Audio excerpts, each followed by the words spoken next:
मित्रों नमस्कार। आज 10 अप्रैल 2026 है और हमारे द्वाराहाट में 14 और 15 अप्रैल को शालदे बिखोती मेला मनाया जाता है। तो जैसा कि आप अवगत होंगे, यह मेला बड़ा ऐतिहासिक है। इसका बड़ा ऐतिहासिक महत्व है और इसमें हजारों की संख्या में लोग आते हैं। और यहाँ तक जो प्रवासी लोग हैं, जो द्वाराहाट के ऐसे लोग हैं जो प्रवासी हैं, अन्य स्थानों पर अन्यत्र गए हुए हैं, वे भी लगभग इस मेले में आते हैं। कोई दिल्ली से आता है, कोई बॉम्बे से आता है, यहाँ तक कि कोई बच्चा या कोई युवा अन्य देशों में भी गया है तो वो इस मौके में छुट्टी लेके घर आता है और इस ऐतिहासिक पर्व को एंजॉय करता है अपने परिजनों के साथ और एक यादगार क्षणों को सजोता है। तो आज की मेरी वीडियो थोड़ा लंबी हो जाएगी, इसलिए मुझे माफ़ करना, लेकिन बड़ा आनंद आएगा। आपको इतिहास के उन पलों में मैं ले जाऊंगा जहां से इस द्वाराहाट के ऐतिहासिक शालदे बिखोती मेले का प्रारंभ हुआ। मित्रों, प्राचीन और मध्यकालीन इतिहास जो है वो कतूरी शासन का ये जो है स्वर्ण युग था। उस समय 7वीं से लेकर 11वीं शताब्दी के बीच, 7वीं ईस्वी से लेकर 11वीं शताब्दी के बीच हमारे कुमाऊं में कतूरी वंश का बड़ा राज था और द्वाराहाट जो उसकी थी, कतूरों की राजधानी थी। तो मैं आपसे ये कहना चाह रहा हूँ कि द्वाराहाट, जिसे कुमाऊं की सांस्कृतिक नगरी भी कहा जाता है, का इतिहास आध्यात्म का एक अद्भुत संगम भी है। यहाँ का इतिहास कतूरी राजाओं के वैभव से लेकर आधुनिक शिक्षा के केंद्र बनने तक फैला हुआ है। द्वाराहाट का सबसे गौरवशाली समय 7वीं से 11वीं शताब्दी के बीच ही रहा है। कतूर राजवंश की जो राजधानी द्वाराहाट है, इसमें कतूरी राजाओं ने द्वाराहाट को अपनी एक प्रमुख शाखा बनाया और फिर राजधानी बनाया।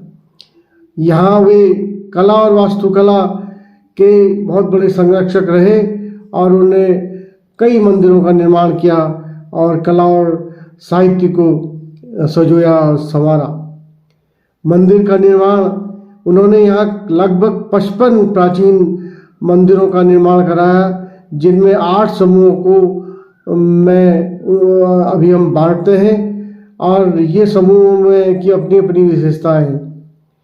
वास्तुकला की जो शैली है, यह मंदिर जो है नागर शैली से बने हुए हैं। किसी आर्कियोलॉजिस्ट से यदि आप पूछें कि इनकी शैली क्या है इन मंदिरों की, तो आर्कियोलॉजिस्ट आपको बताएंगे कि ये नागर शैली में बने हुए हैं। इन्हें जोड़ने के लिए चूने या सीमेंट नहीं बल्कि लोहे के क्लैंप और पत्थरों की इंटरकटिंग का प्रयोग किया गया है। अंदर से लोहे के क्लैंप और पत्थरों की इंटरकटिंग, समझे? तो इसका मतलब क्या है कि तब लोहा बनाने की कला विकसित हो चुकी थी। और हमारे ही द्वाराहाट में बहुत नज़दीक एक आगर गांव है, वहाँ लाल मिट्टी होती है और उस लाल मिट्टी में रेड ऑक्साइड होता है। उस रेड ऑक्साइड लाल मिट्टी को निकालकर उसकी भट्टियाँ, ब्लास्ट फर्नेस बनाकर वे ग्रामीण उस समय लोहे के औजार बनाते थे। हमारे द्वाराहाट में बनाते थे, लोहा निकालते थे ग्रामीण खुद लोहे। वहाँ आज भी पुरानी भट्टियाँ हैं अवशेष के रूप में आगर गांव में। तो वहाँ के आगरी लोग, आज उनको आगरी कहते हैं, और वहाँ के लोग इतने उच्च कला के प्रवीण उस जमाने में थे, 14वीं शताब्दी में। ये समझो कि ऐसे हमारे भारत में कई जगह हैं जहाँ पर बहुत सी कलाएं हैं विलुप्त हो गई अंग्रेजों के आने के बाद, क्योंकि अंग्रेजों ने सप्रेस कर दिया हमारे जो यहाँ से जो कला का विकास हो रहा था उसको सप्रेस कर दिया। तो अंग्रेजों का ये बड़ा दुर्भाग्य है इस देश में इस ढंग से, क्योंकि वो बाहर की टेक्नोलॉजी को उन्होंने थोप दिया ना, यहाँ की टेक्नोलॉजी को विकसित नहीं होने दिया। अगर वो भ्रूणावस्था में ही मर गए, यहाँ की जो टेक्नोलॉजी थी भ्रूणावस्था में ही मर गई, अदरवाइज वो बहुत आगे तक जा सकती थी, उसका विकास होता, लेकिन विकास से पहले ही वो कुचल दी गई। खैर, तो मेरे कहने का मतलब है कि वो मंदिरों में जो इंटरलॉक है वो लोहे के क्लैंप और पत्थर की इंटरलॉकिंग से बनाया गया है। और यहाँ का जो प्रमुख मंदिर समूह है गुजर देव मंदिर समूह है। यह गुजर देव मंदिर बड़ा भव्य मंदिर है जिसकी नक्काशी देखने लायक है। मृत्युंजय समूह दूसरा जो देखने लायक है वो भगवान शिव जी को समर्पित यह धार्मिक रूप से अत्यंत महत्वपूर्ण है मृत्युंजय मंदिर समूह। समूह का मतलब बहुत सारे छोटे छोटे और मंदिर भी हैं, और मृत्युंजय का बड़ा मंदिर है शिव जी का, तो ये भी देखने लायक है। तीसरा क्या है कि बद्रीनाथ और केदारनाथ मंदिर का समूह। यहाँ स्थायी लोग इसे सुविधा के लिए कत्यूरी राजाओं के मुख्य धामों के प्रतीक में रूप में यहाँ भी इन मंदिरों का निर्माण किया था। ठीक है, तो बद्रीनाथ और केदारनाथ मंदिर समूह भी यहाँ पर हैं। चंद्रवंश काल जो है 16वीं शताब्दी के आसपास कत्यूरी शासन को कमजोर होने पर क्या हुआ कि 16वीं शताब्दी में जब हमारा ये कत्यूरी शासन था ये कमजोर हो गया, तब इस क्षेत्र में अल्मोड़ा के चंद राजाओं के अधीन ये क्षेत्र आ गया। दोरहाट क्षेत्र जो है चंद राजाओं के अधीन हो गया। कब हुआ? 16वीं शताब्दी में, यानी 14वीं से 16वीं तक 200 साल तक कत्यूर वंश ने राज किया। 200 साल में बहुत कुछ यहाँ निर्माण किया, यहाँ का बहुत ज़्यादा विकास उन्होंने किया और मंदिर समूह की स्थापना की, बहुत अन्य चीज़ें की। लेकिन 16वीं शताब्दी में जो हमारा ये जो दोरहाट क्षेत्र है ये चंद राजाओं के शासन के अंदर आ गया। और उसके बाद क्या हुआ? औपनिवेशिक काल और आध्यात्मिक पुनर्जागरण फिर से औपनिवेशिक काल में एक बार फिर हुआ, जब आधुनिक काल की ओर बढ़ता हुआ दोरहाट अपनी प्राचीन राजधानी को बदलकर शिक्षा और योग और वैश्विक केंद्र के रूप में प्रदर्शित हुआ। यानी आज हमारे दोरहाट शिक्षा के क्षेत्र में बहुत आगे, क्योंकि वहाँ इंजीनियरिंग कॉलेज है, यहाँ इंजीनियरिंग कॉलेज है, यहाँ कुमाऊं इंजीनियरिंग कॉलेज है, यहाँ GIC है, GIC है, कई प्राइमरी स्कूल्स हैं, राजकीय पॉलिटेक्निक है, और इसके अलावा अन्य कई जूनियर हाई स्कूल और प्राथमिक विद्यालय हैं। तो विद्यालयों का भरमार है। एक तो ये यहाँ का अच्छी बात है। दूसरा क्या है कि यहाँ आध्यात्मिक रूप से भी योगदा आश्रम जैसे और अन्य आश्रम बने हैं, जहाँ पर आपको आध्यात्मिक रूप से आपकी उन्नति होती है, जहाँ पर आपको योग की शिक्षा दी जाती है, योग सिखाया जाता है, योग का प्रदर्शन किया जाता है। तो ये मैं कहना चाह रहा था। फिर क्या है कि हमारे जो दोरहाट क्षेत्र है इसमें एक आपने सुना होगा महाअवतारी बाबा, महाअवतारी, उनका बड़ा नाम है आध्यात्मिक क्षेत्र में, महाअवतारी बाबा। तो ये जो है योगदा सत्संग सोसाइटी में इन्होंने यहाँ पर इनको महाअवतारी बाबा को याद करते हैं और ये उन्हीं की विचारधारा से आगे चलते हैं। तो यहाँ पर एक बहुत बड़े संत हुए थे जो 20वीं सदी में हुए, और द्वारहाट को विश्व स्तर पर प्रसिद्धि मिली परमहंस योगानंद और उनके संगठन योगदान सत्संग सोसाइटी के कारण। ठीक है, तो क्या हुआ कि एक बाबा थे, महाअवतारी बाबा, उनका नाम था, महाअवतारी बाबा ही कहते हैं। वो 1861 में उन्होंने 1861 में पांडुखोली के नज़दीक एक गुफा में उन्होंने क्या कहते हैं अपना आध्यात्मिक ज्ञान लिया। तो उन्हीं की विचारधारा से प्रेरित होकर परमहंस योगानंद और उनके द्वारा बनाए हुए योगदान सत्संग सोसाइटी ने 20वीं सदी में इस क्षेत्र का नाम रोशन किया, दुनिया को दिखाया कि द्वारहाट एक आध्यात्मिक क्षेत्र है, एक सांस्कृतिक क्षेत्र तो इसकी पहचान पहले ही थी, एक आध्यात्मिक क्षेत्र भी है और यहाँ योग की शिक्षा भी होती है करके उन्होंने बताया था। तो मैं ये कहना चाह रहा हूँ कि द्वारहाट के पास जो है पांडुखोली में जो गुफा है उसमें 1861 में लाहिड़ी महाराज की क्रिया योग की दीक्षा दी थी।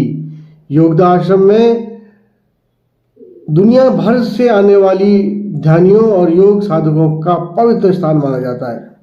आधुनिक शिक्षा और विकास, स्वतंत्रता के बाद द्वारहाट कुमाऊं के एक प्रमुख शैक्षिक केंद्र के रूप में उभरा। यहाँ का बिपिन चंद्र त्रिपाठी कुमाऊं इंजीनियरिंग कॉलेज बड़ा प्रसिद्ध है। अब मैं ये कहना चाहूँगा आपको 7वीं से 11वीं शताब्दी में क्या हुआ, क्योंकि 14वीं शताब्दी में तो मैंने बता दिया कि कत्यूर वंश का हुआ था, लेकिन इससे पहले का इतिहास भी तो द्वारहाट का है। तो तब क्या हुआ था वो बताता हूँ। उसकी 7वीं से 11वीं शताब्दी तक कत्यूर राजवंश ने 50 से अधिक नागर शैली में मंदिरों का निर्माण किया। यानी जो कत्यूर डायनेस्टी है वो 7वीं सदी से 11वीं सदी तक तो उन्होंने 50 से अधिक नागर शैली के भवनों का मंदिरों का निर्माण किया। और वे कब तक रहे? 15वीं शताब्दी तक रहे, यानी 7वीं शताब्दी से 15वीं शताब्दी तक इतना रहे। और 16वीं शताब्दी में चंद्रवंश राजवंश यहाँ पर स्थापित हुआ, कुमाऊं के राज्य का हिस्सा बना। फिर 1815 से लेकर 1947 तक ब्रिटिश काल मंदिरों का संरक्षण और प्रशासनिक सुधार यहाँ पर हुआ। और फिर आधुनिक काल शिक्षा और योग में आगे बढ़े और इंजीनियरिंग कॉलेज और महाअवतारी बाबा की विरासत को आगे बढ़ाया। तो जब भी आप इन द्वारहाट की गलियों से गुजरते हैं तब उन प्राचीन मंदिरों की दीवारों से पहाड़ों की पुरानी कहानियों और इतिहास की गूंज सुनाई देती है। अब शालदी बिखोती मेला मैंने बताया कि आज 10 तारीख हो गई, आने वाले 14-15 को हमारे द्वारहाट क्षेत्र में एक बड़ा ऐतिहासिक मेला लगता है जिसको शालदी बिखोती मेला कहते हैं। मैंने इस वीडियो के प्रारंभ में भी आपको बताया था। तो ये जो शालदी बिखोती मेला है ये कुमाऊं की ऐतिहासिक नगरी द्वारहाट में आयोजित होने वाला एक अत्यंत प्रसिद्ध सांस्कृतिक और पारंपरिक मेला है। यह मेला न केवल लोक संस्कृति का प्रतीक है बल्कि यह शौर्य, इतिहास और नई फसल के स्वागत का भी उत्सव है। यह मेला हर साल हिंदू कैलेंडर के अनुसार बैशाख महीने की संक्रांति जो लगभग 14 और 15 अप्रैल में पड़ती है को आयोजित किया जाता है। संक्रांति के दिन, बैसाख माह की संक्रांति के दिन, ठीक है। और अब इसमें 2 चीज़ें हैं, बिखोती और शालदी। तो आपको ये समझना पड़ेगा कि बिखोती क्या है और शालदी क्या है। तो बिखोती में का जो शब्द है बिखोती, इसको अगर हम अगर इसका संधि विच्छेद करें तो विषुवत से बना हुआ है, जो एक नए साल, नई फसल की शुरुआत का प्रतीक है, बिखोती। और फिर शालदे क्या है? शालदे यह द्वारहाट की एक विशेष स्थान का नाम है जहां मेले का मुख्य भाग आयोजित होता है। तो शालदे बिखोती मेले की कुछ रस्में उत्तराखंड के अन्य मेलों से अलग बनाती हैं। ये जो रस्में हैं यहाँ जो होती हैं ये उत्तराखंड की अन्य मेलों से बिल्कुल डिफरेंट है, बिल्कुल अंतर है, तभी इसका एक अपना महत्व है। और इस बिखोती मेले में, शालदी बिखोती मेले में एक पोखर है। पोखर मतलब तालाब, तो अब हालांकि वो उसमें अब प्रशासन ने उस पोखर की सफाई करके उसका में कई चीज़ें कर दिया, जैसे थोड़ा फील्ड वील्ड टाइप का उन्होंने बना दिया है उसमें, और उसमें मेला आयोजित होता है, ये सब चीज़ें हैं। लेकिन किसी जमाने में वो पोखर था। पोखर का मतलब तालाब, मैन मेड झील वो थी। तो अब उस पोखर के आसपास ही जोड़े चाचरी ये सब चीज़ें गाते हैं। तो यहाँ पर एक उत्सव ये होता है कि ओड़ा भेंटना एक परंपरा है। तो लोग अपने नंगरे निशान और त्रिशूल भाला और ये वो से लेके बाजे गाजों के साथ ओड़ा भेंटते हैं। तो ये भी एक लंबी कहानी है ओड़ा भेंटना। तो इस मेले में सबसे खास परंपरा जो है वो ओड़ा भेंटना ही है। लोक कथाओं के अनुसार प्राचीन काल में दो गुटों धड़ों में भयंकर युद्ध हो गया। ठीक है, भयंकर लड़ाई होगी द्वाराहाट के लोगों की और करेड़ों एक जगह है, वहां के लोगों के मध्य ये युद्ध हो गया, जबरदस्त युद्ध हो गया। तो युद्ध होने के कारण क्या हुआ कि अब युद्ध का तो परिणाम कुछ इधर के मारे जाते हैं, कुछ उधर के मारे जाते हैं, दोनों जगह के लोग मारे गए होंगे, कई कटे मरे होंगे। लेकिन बाद में क्या हुआ कि वहाँ का जो शासक था, जो वहाँ का सामंत था या थोकदार था या जो भी था, थोकदार हो सकते हैं बलशाली ना, तो उनका सर काट दिया। उनका सर काट के इस शालदे वाली जो जगह है वहाँ पर सर दफन कर दिया और उसके ऊपर बहुत विशाल पत्थर रख दिया। तो उस पत्थर को आज भी कोई छाता से, कोई भाले से, कोई त्रिशूल से, कोई लाठी से, कोई डंडे से, ठीक है, और कोई नंगरे से, कोई निशान से उस पर प्रहार करते हैं, मारते हैं। वही प्रतीक है कि वो अपना विजय जुलूस, विजय का उत्सव मनाते हैं और उसके ऊपर मारते हैं। तो ये मुख्य इसकी विशेषता है इसकी।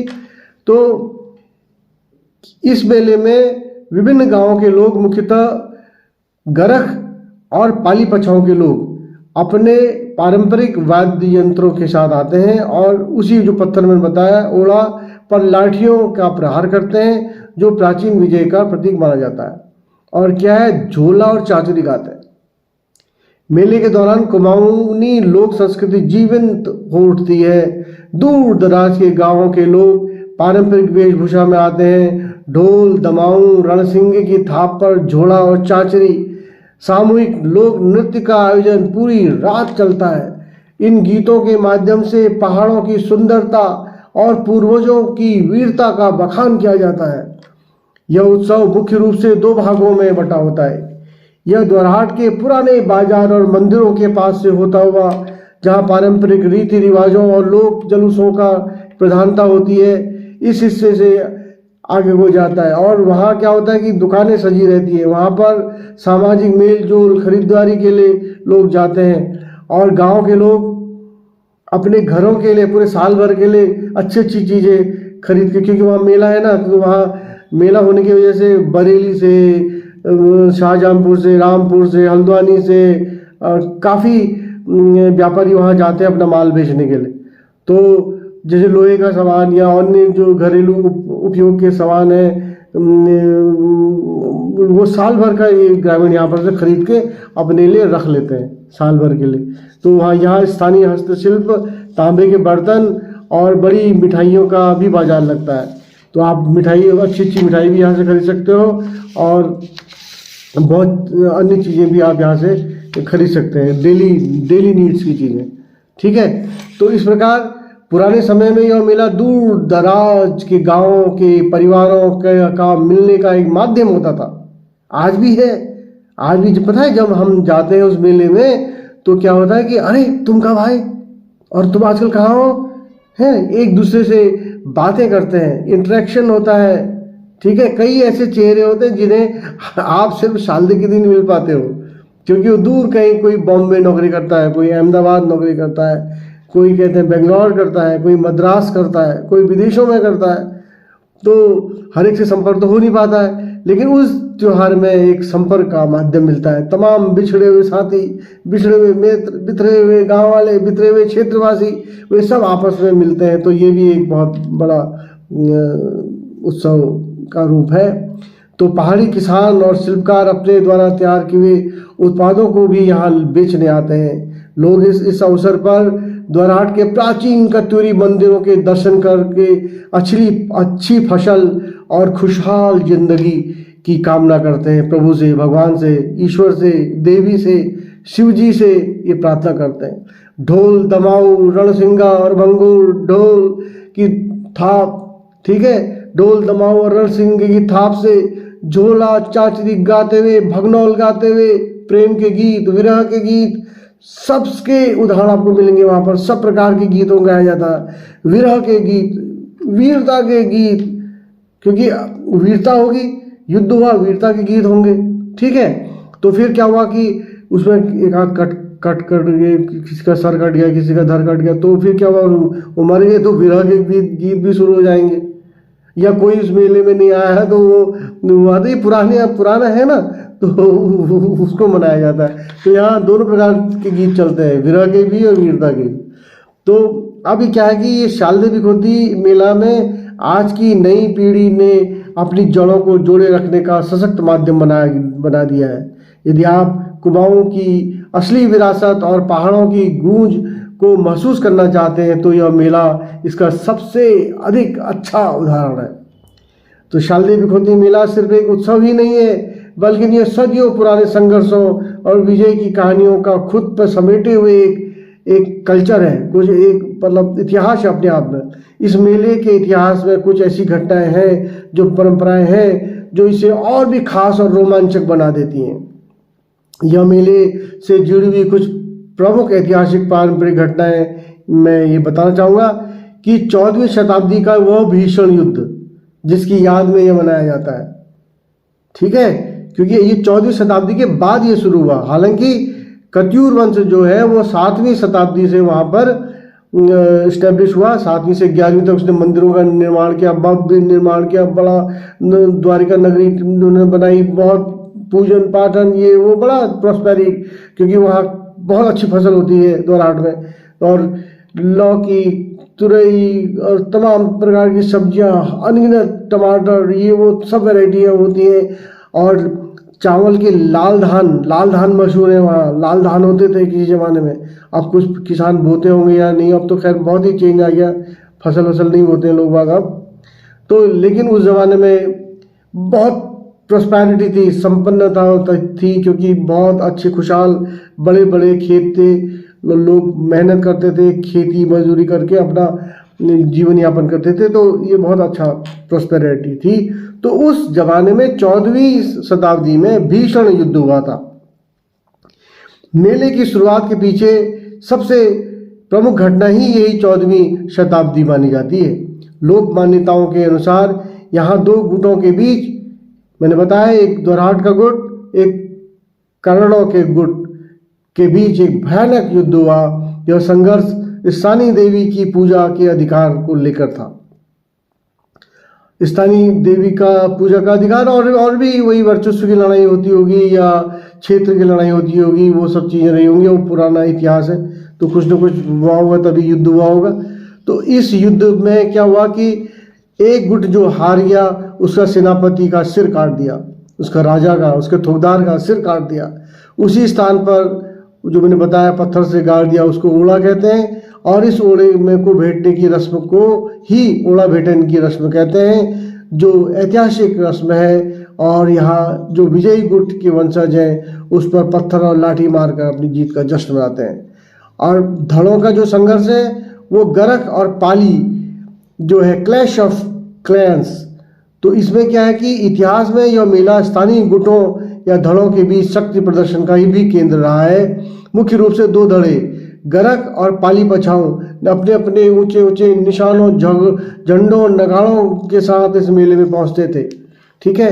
अब इसके बाद क्या है कि पुराने समय में इन धड़ों के बीच अक्सर वर्चस्व की लड़ाई होती थी, टकराव भी इन धड़ों में हो जाता। देखो एक अब क्या है ये मामला किसी जमाने में ये सब एक साथ होके बाहर युद्ध किया और किसी बाहरी शासक, थोकदार, सेनापति उसका गला काट के इन्होंने जश्न मनाया। अब जश्न मनाने के दौरान इनके आपसी गुटों में भी संघर्ष हो गया, वर्चस्व की लड़ाई हो गई कि मैं पहले उसके सर में मारूंगा। मतलब कितना उत्साह था बताओ। ये युद्ध में भी इन्होंने ऐसे किया था। युद्ध में भी इन्होंने बढ़ चढ़ के भाग चढ़ी करी। एक गरख वाले लोगों ने कहा कि हम आ गए, और वो दूसरे कहते हैं लोगों ने कहा कि हम आ गए हैं। तो ये दोनों वहाँ युद्ध में भी बहुत तेजी से आगे बढ़ते रहे। तो इसी प्रकार का उत्साह ना अभी भी है, इनके ब्लड में है, इनके खून में है, वही गर्मी है, वही उत्साह है। तो क्या है कि ये उस वर्ण भेटने की परंपरा में हम पहले करने के लिए बीच में वर्चस्व की लड़ाई करते आए हैं। हालांकि अब इनमें प्रशासन ने समझौता कर दिया है। बहुत सारी युद्ध हुए हैं बीच बीच में इनके आपस में। प्रशासन ने अब समझौता कर दिया। उसमें एसडीएम रानीखेत आते हैं और कभी कभी डीएम साहब भी आते हैं अल्मोड़ा के, और बड़े बड़े प्रशासन और पूरा वहाँ पुलिस का बहुत अच्छा इंतजाम होता है। पूरी एसपी साहब की वहाँ वहीं रहते हैं उस दिन। एसपी अपने डीएसपी, एसपी का तमाम दरोगाओं के साथ वहाँ पर रहते हैं, और प्रशासन, जिला प्रशासन पूरा रहता है, तहसीलदार और कहते हैं एसडीएम साहब, तो सब रहते हैं। क्योंकि आपस में युद्ध होने का भी में वो रहता है ना, आपस में भिड़ जाते हैं। तो तब क्या होता है, इनकी बारी लगती है। तो इनकी बारी लगती है। इस साल ये कहते हैं सबसे पहले जुलूस में जाएगा और ये ओला बैठेगा, फिर उसके बाद नेक्स्ट साल ये जाएगा, ये बैठेगा। तो उनकी आपस में पहले मीटिंग हो जाती है, फिर बारी लगती है। क्योंकि अगर वो प्रशासन मीटिंग ना कराए तो ये वर्चस्व की लड़ाई आज भी बिल्कुल वैसी रहेगी। देखिए, हम पहले। तो ये है, मैंने बड़ा इंटरेस्टिंग आपको बताया। तो यह ऐतिहासिक घटना का जो को देखने के लिए दूर दराज से लोग आते हैं, और आज भी दूर दराज से भीड़ भाड़ में लोग आते हैं। बच्चे खूब अपने बच्चों के खिलौने होते हैं, बच्चों तो अपने खिलौने के लिए आते हैं, और सब बहुत आनंद आता है। आप भी कभी मौका लगे तो इस ऐतिहासिक मेले में अवश्य आए। और रात के अंधेरे में मसालों का जुलूस भी निकलता है। एक ऐतिहासिक घटना, परंपरा यह भी है कि चैत्र मास के अंतिम रात को अलग अलग गांव के लोग मसाले लेकर पारंपरिक हथियारों के साथ विवांडेश्वर मंदिर में जाते हैं। तब भी जाते थे और आज भी जाते हैं। बिफोर लास्ट ईयर मैं भी अपने साथियों के साथ रात में विवांडेश्वर मंदिर में ही रहा। खूब मसाल जुलूस लेके हम गए और हमने वहाँ बड़ा एंजॉय किया। रात भर हम वहीं रहे। वहाँ खूब जोड़े होते हैं रात भर, खूब ढोल की थाप में चांचरी, जोड़े सब होते हैं। गीत गाए जाते हैं, वीरता के गीत गाए जाते हैं, विरह के गीत गाए जाते हैं। बड़ा आनंद आता है। और 1861 की आध्यात्मिक घटना में महाअवतारी बाबा के बारे में जो मैंने बताया, इस मेले का इतिहास से हटकर थोड़ा सा हम इस क्षेत्र में भी महत्व इसका है। 1861 में एक विश्व मानचित्र पर उन्होंने इस क्षेत्र को चमका दिया था। तभी से लोग इस मेले को भी मतलब और नज़दीकी से जाने लगे। क्योंकि जब बाहर का आदमी आएगा तो फोटो खींचेगा, वीडियोग्राफी करेगा और दुनिया भर में दिखाएगा, तो उससे यहाँ का क्षेत्र में और ज़्यादा लोग यहाँ के बारे में जाने। तो उसमें क्या है, शाल्दी बिखोती के इस क्षेत्र को द्रोणागिरी की पहाड़ियों में भी महाअवतारी बाबा जी की, जो कि लाहिड़ी महाशय की क्रिया योग की जो उन्होंने दीक्षा दी थी, उससे भी इसका नाम रोशन है। हालांकि यह मेले की रस्म तो नहीं है, लेकिन मेले के दौरान आने वाले कई श्रद्धालु इस स्थान के दर्शन को भी अपना सौभाग्य मानते हैं। सामाजिक मिलन और भगनौल गाते हैं लोग, ठीक है।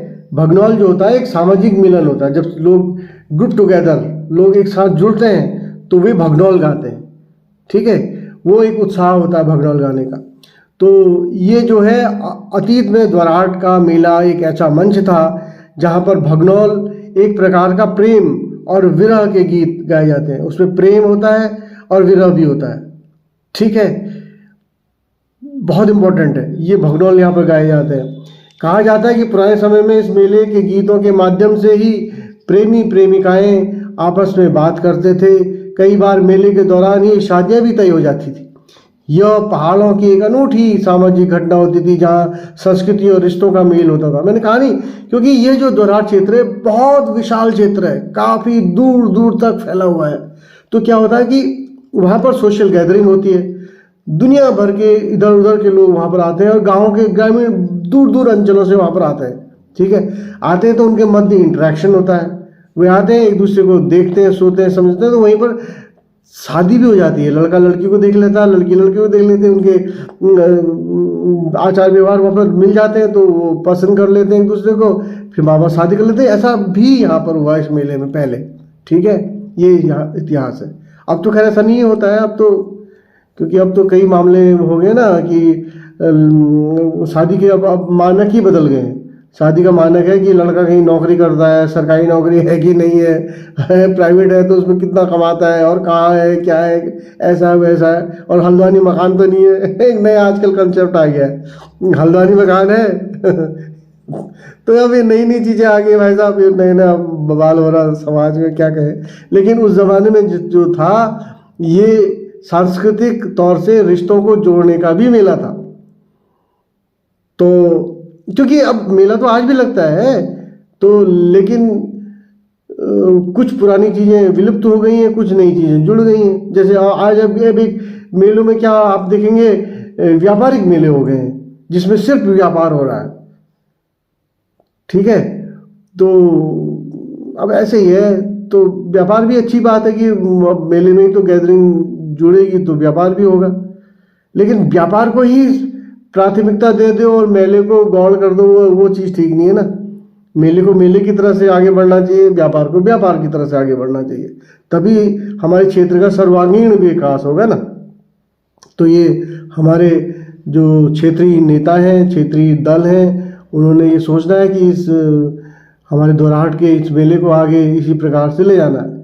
तो अब इसमें मेरा वीडियो भी लंबा होने वाला है क्योंकि इसमें कई चीज़ें हैं, आगे मैं बताऊंगा, और आपका उत्साह यूं ही बना रहे बस। तो शालदे बिखती मेले में ओड़ा भेंटने की जो क्रिया है, किसकी रस्म के लिए गाँव के में समुदायों के मुख्य रूप से 3 समूह में बांटा गया है, विभाजित किया है। इन 3 समूहों को हम क्या कहते हैं, आपस में धड़ा कहते हैं या आल कहते हैं। क्या कहते हैं, धड़ा या आल। तो अब क्या है कि इसके बाद अन्य धड़े जैसे आल और नौजूला वहाँ पहुंचकर ओड़ा भेंटा रस्म पूरी करते हैं। तो नौजूला एक होता है, एक आल होता है।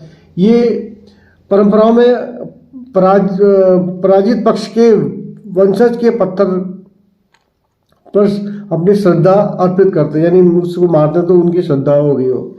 तो अब क्या है कि यद्यपि आज यह जो सांस्कृतिक उत्सव और मेला समिति ने शांति व्यवस्था बनाए रखी है, रखते हैं, मैंने बताया, तो इसमें क्या है, गांव के यह विभाजन का जो आज भी उनका पुराना जो विभाजन था वो आज भी जस का तस बना हुआ है, गांव की पहचान से जुड़ा हुआ है, गांव के गौरव से जुड़ा हुआ है।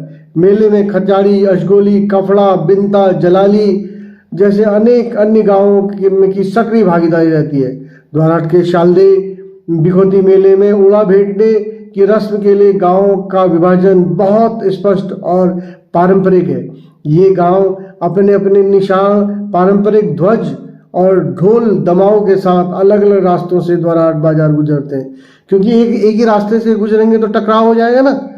तो इनके रास्ते भी अलग अलग चिन्हित हैं, कौन सा धड़ा किस रास्ते से गुजरेगा, वो धड़ा उस रास्ते से गुजरेगा, ये चिन्हित है पहले से ही। तो वो अपने अपने चिन्हित रास्तों से वहाँ से गुजरते हैं। तो बेला समिति और ऐतिहासिक परंपरा के अनुसार इन तीनों धड़ों समूह में आने वाले प्रमुख क्षेत्रों के गांव हैं इस प्रकार। गरक धड़ा में क्या है, इस गरक धड़ा में, जिसको हम गरक आल कहते हैं, यह ऐतिहासिक रूप से विजयी पक्ष का प्रतिनिधित्व करता है। इसके लिए ओड़ा पर पहले वार करने का विशेष अधिकार प्राप्त है।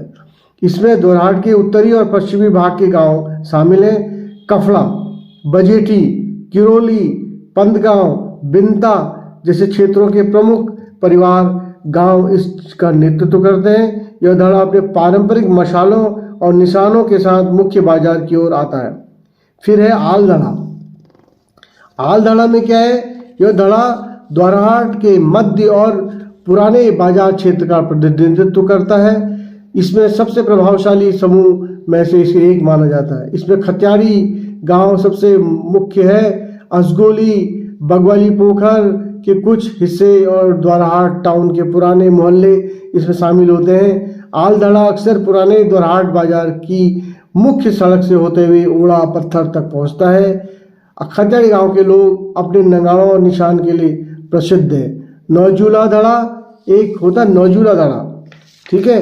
अब इस नौजूले धड़े का भी अपना बहुत बड़ा महत्व है और ये नौजूला धड़ा बड़ा ऐतिहासिक धड़ा है। इसमें दक्षिण पाली पछाऊ क्षेत्र के गांव का ये प्रतिनिधित्व करता है। मेले की शुरुआत में बाट पुजाई यानी रास्ते की पुजाई, बाट माने रास्ता, हमारे वहाँ रास्ते को बाट कहते हैं, तो बाट पुजाई सबसे पहले होती है। रास्ते की पूजा की जाती है और वो भूमि की पूजा भी होती है, वो स्थान देवता की पूजा भी होती है। उसमें अक्सर ये जो धड़ा है ये इस रस्म को पूरी करता है।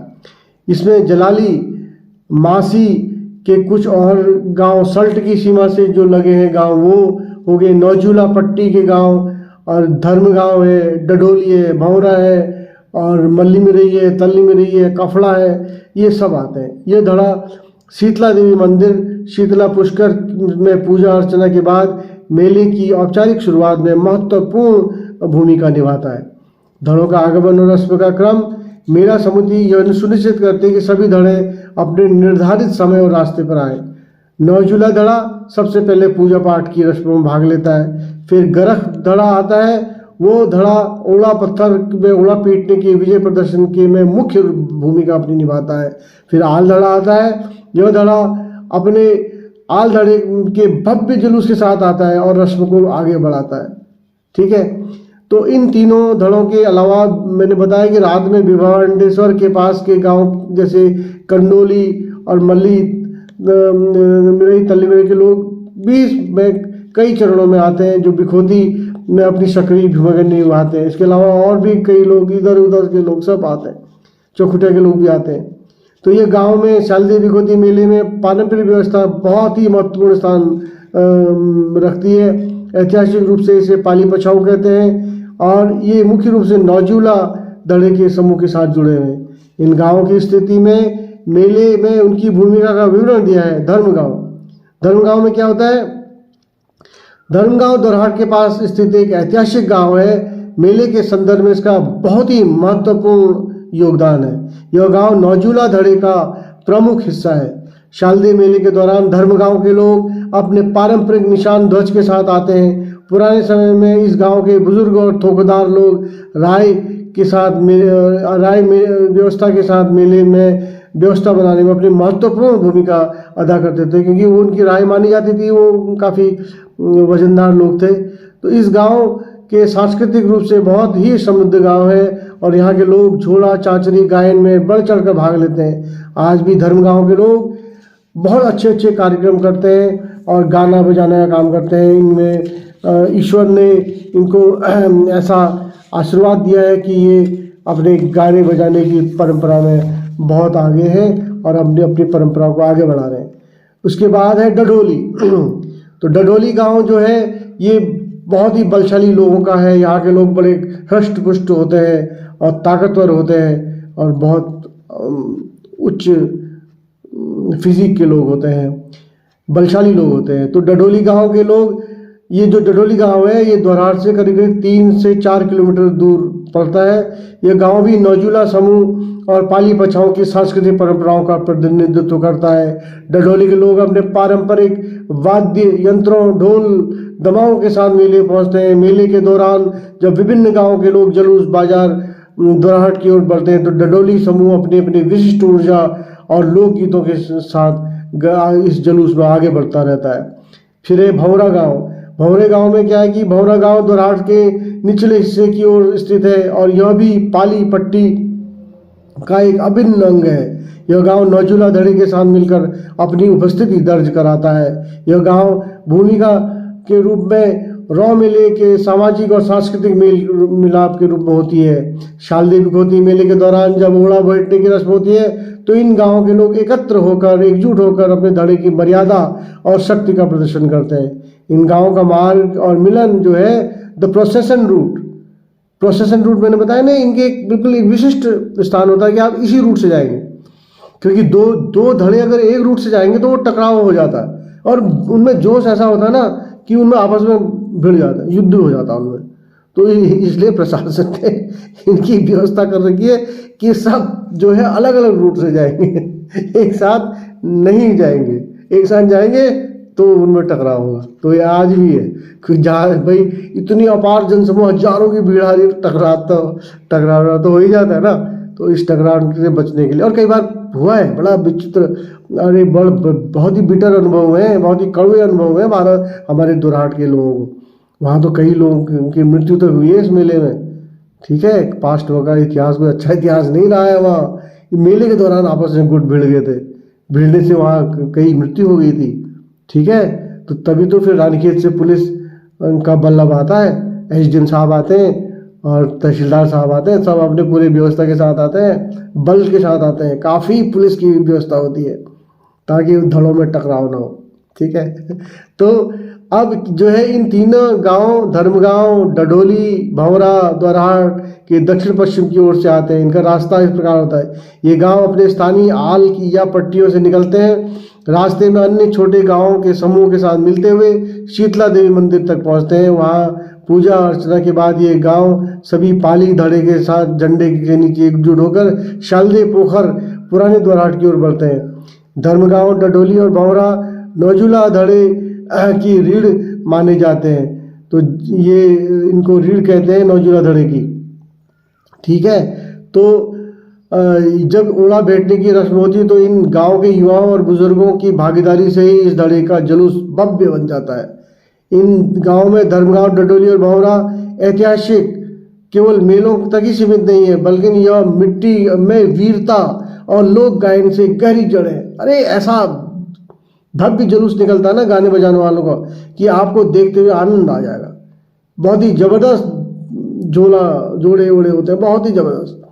तो यहाँ के कुछ विशेष घटनाओं पर लोकगीतों के बारे में होते हैं और अपनी जड़ों पर ये लोग बड़े गर्व करते हैं। लोकगीतों में ये भगनौल का जादू होता है इनके गीतों में। इन गाँव के लोग भगनौल में पारंगत होते हैं, गाने में माहिर माने जाते हैं, बिल्कुल एक्सपर्टाइज होते हैं अपने भगनौल गाने में। यह एक ऐसा लोकगीत है जिसमें गायक बिना किसी वाद्य यंत्रों के एक हाथ में कान में रखकर ऊंचे स्वर में गाता है। यानी ऐसे करके आपने सुना ना भगनौल ऐसे करके। तो विरह गीत भी और वीरता के गीत भी, विरह और वीरता दोनों के गीत होते हैं। भगनौल ऐसे गाया जाता है और बड़े शानदार तरीके से भगनौल गाते हैं, ठीक है। तो ये अपने यहाँ पर इन्हें वाद्य यंत्रों की भी जरूरत नहीं पड़ती, वाद्य यंत्रों के बगैर ये गा लेते हैं। तो पुराने समय में शालदे मेले के दौरान धर्मगांव और डडोली के युवाओं के बीच भगनौल की प्रतियोगिताएं भी होती थी, कंपटीशन के कौन अच्छा गाना गाता है। हम अच्छा गाना गाते हैं या तुम अच्छा गाना गाते हो। जो अच्छा गाना गाता था वो जो विजय घोषित किया जाता था उसको प्राइज दिया जाता था। तो इनमें प्रतियोगिताएं भी होती थी। तो यह गाँव के गायक एक दूसरे को चुनौती देते हैं तो दूसरे गांव का लोग उसमें जवाब देते हैं। तो इन गीतों में अक्सर पहाड़ों की चोटियों जैसे द्रोणागिरी या विभांडेश्वर का जिक्र होता है, या तत्कालीन उसका भी होता है जैसे पॉलिटिक्स का, राजनीति का, जैसे आज भारत में राजनीति चल रही, या अभी जो ईरान का युद्ध चल रहा है, ठीक है, अमेरिका का युद्ध चल रहा है, तो वो भी वहाँ पर शुरू हो जाता है भगनौल में। तो वो विश्व की तमाम चीज़ों का मतलब सांस्कृतिक, और वो विद्वान तो हैं ही, वो विद्वान लोग हैं, तो वो तमाम जगह की खबर रखते हैं और वो अपने भगनौलों में उसको गा देते हैं। भगनौलों के माध्यम से वो विश्व का जो जियो पॉलिटिक्स है, पूरी जियो पॉलिटिक्स को भगनौल के माध्यम से गा देते हैं। स्थान के जो पॉलिटिक्स है उसको गा देते हैं और हमारे जो देश के अंदर जो चल रहा है उसको गा देते हैं। जैसे किसी उससे पॉलिटिक्स से वो प्रभावित हैं तो उसका गुणगान करेंगे, और किसी पॉलिटिक्स से वो प्रभावित नहीं है, उसको गड़बड़ करते हैं तो उसके विपरीत वो गा देते हैं। तो इसीलिए तो कह रहा हूँ ना, अभी भी इनमें टकराव की स्थिति बन जाती है कि अब किसी को वो बात अच्छी नहीं लगी।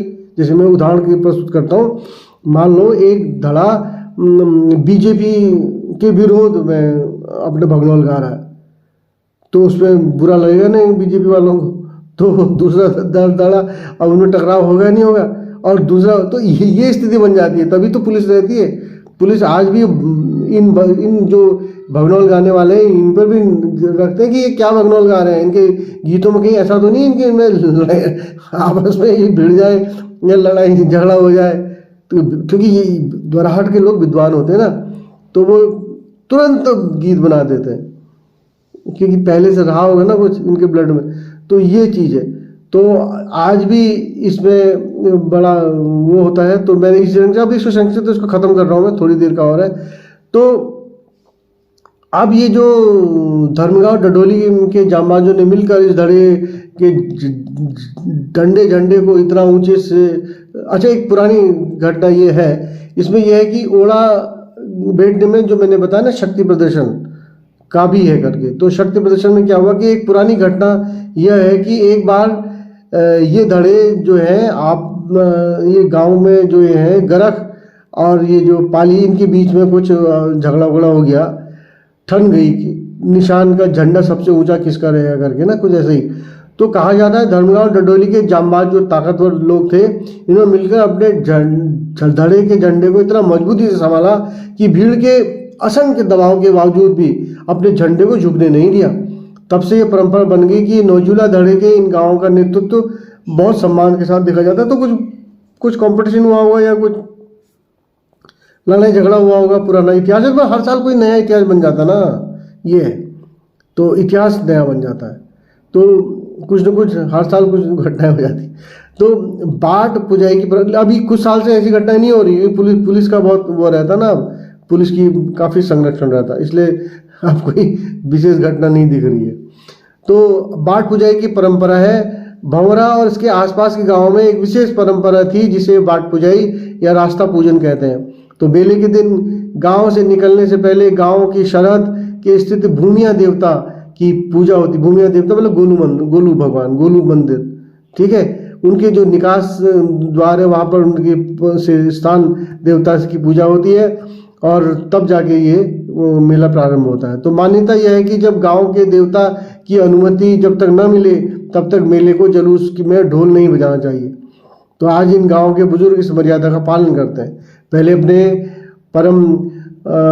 परमेश्वर से, अपने गोलजू महाराज से, अपने स्थान देवता से, अपनी देवी माँ से, अपनी कुलदेवी से प्रार्थना करते हैं और प्रार्थना करने के बाद जब उन्हें अनुमति मिलती है तब वो मेले के लिए प्रस्थान करते हैं।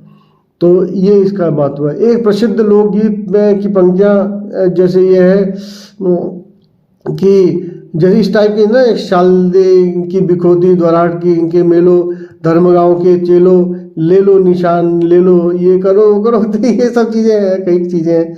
आप खुद जाएंगे तो आप महसूस करेंगे नए नए गाने हैं। तो हमें तो वो सब आता है नहीं। तो मैं तो सिर्फ आपको ये इतिहास बता रहा हूँ कि ये किस टाइप का था। तो अब इसलिए एक चीज़ और है कि दिलचस्प बात यह है कि ये यहाँ के जो पड़ियार और अन्य राजपूत समुदाय के बीच है एक अट्टू भाईचारा है हमेशा। और मेले और जब ढोल तमाऊ बजते हैं तो ये पूरा एक इकाई बनकर निकलता है। डडोली और ढोलियों के थाप के बिना नौजुड़ा दले के उत्साह भी अधूरा जाता है। यानी इनमें आपसी छोटे मोटे वो जो है वो वर्चस्व की लड़ाई है, वो तो है, आपसी वर्चस्व की लड़ाई है रहती है। लेकिन सबसे महत्वपूर्ण बात यह है कि रानीखेत से जब हम नीचे को उतरते हैं गगास नदी पड़ती है। गगास नदी पड़ते ही हमारा कफड़ा का रीजन शुरू हो जाता है। तो ये कफड़ा हो गया, बगवाली पोखर हो गया और ये पूरा द्वाराहाट का क्षेत्र होते हुए उधर भिवांडेश्वर और उधर सल्ट का क्षेत्र के गांव को छूते हुए और इधर चौखुटिया क्षेत्र तक इतना विशाल क्षेत्र की जनता आज भी इनमें इतना प्रेम है कि ये कहीं दिल्ली, बॉम्बे और यूएई कहीं बाहर भी कहीं भी मिलते हैं तो ये बड़े उत्साह से और बड़े अपनत्व से, बड़े प्रेम से मिलते हैं, और इनको इतना उत्साह और इतना प्रेम ये शारदीय मेला ही प्रदान करता है। इस शारदीय मेले की वजह से ही इनकी सांस्कृतिक जड़ें, इनकी विरासत बहुत ही गहरी है, इनकी सांस्कृतिक जड़ें, और ये मेले और से इनके प्रेम ऐसा बड़ा है कि ये सब अपने को इस क्षेत्र के दोराहाटी हो कहते हैं, और इनमें बहुत ही प्रेम है। और ये पडियार, राजपूत पडियार हों, और हमारे राजपूत क्या कहते हैं ये बजेठा लोग हों, और हमारे राजपूत राणा लोग हों, और हमारे पंडित त्रिपाठी लोग हों, हमारे पंडित जोशी लोग हों, हमारे पंडित मटपाल लोग हों, पंडित भट्ट लोग हों, तो ये सब लोग एक दूसरे से बिल्कुल जुड़े हुए हैं, एकताबद्ध है। तो ये एकता हमें ये सांस्कृतिक जो मेला है, दोराहाट का मेला, ये शारदीय विभूति का मेला, ये प्रदान करता है। तो इस सांस्कृतिक मेले का ये महत्व है कि इस मेले से तमाम जाति के लोग, तमाम, ठीक है, अब आप कहेंगे हमारे SC ST के भाई बंधु सब एक दूसरे से गले मिलते हैं, सब प्यार मोहब्बत, बहुत गजब प्यार मोहब्बत, सब दाजू, हम सब दाजू कहते हैं। तो वहाँ कोई ऐसा जाति का वो नहीं है, आप मतलब आश्चर्य कर जाओगे, आपको लगेगा ही नहीं कि यहाँ पर जाति हुआ है करके। हमारे वहाँ तो बहुत ही प्रेम है। हमने कहीं कोई हमारे वहाँ न ठाकुर है, न कोई पंडित है, न कोई SC, न कोई ST, क्योंकि ये युद्ध ने वो सिखाया है ना। तो यही मैं कह रहा हूँ कि युद्ध जो होता है, जो संघर्ष होता है, वो एकता प्रदान करता है। जब भी कोई संघर्ष हो, कोई बाहरी ताकत आपको कुचलने के लिए आएगी, तो आप तमाम बीच की जो चीज़ें हैं उनको छोड़कर एकताबद्ध हो जाओगे। तो ये हमको ये शारदीय कौतिक सिखाता है कि सब एकताबद्ध हो। तो इस एकता के साथ इस वीडियो का मैं यहाँ पर अपना आप लोगों को आपको इस वीडियो में विराम देता हूँ अपने आपको। और बस यही है, आपको कोई गलती होगी तो मैं क्षमा प्रार्थी हूँ। बहरहाल इस एकता के साथ इस मेले में आप एंजॉय करिए। आप दूर दूर से आए और इस 14 अप्रैल को दोराहाट जाएं, 14-15 की अप्रैल को आप एंजॉय करिए, देखिए। तो थोड़ा बहुत मैं वीडियो में अभी एक गाना डाल के आपको प्रस्तुत करूंगा, लेकिन वो खाली क्षणिक में, वो AI से निर्मित होगा, वो कोई ऐसा नहीं। लेकिन जो अच्छी असली है वो आप देखिए। हाँ, अगर आप मेरे पुराने वीडियो शारदीय मेले के हैं तो आपको वहाँ पर झलक दिख जाएगी। तो वो मैंने कुछ वर्ष पहले वो लिए हैं, तो आप उनको आप मेरे ही वीडियो में आप देख सकते हैं, मेरे चैनल में, मेरे वीडियो में आप वो देखेंगे तो आपको अवश्य मिल जाएंगे। तो धन्यवाद, नमस्कार।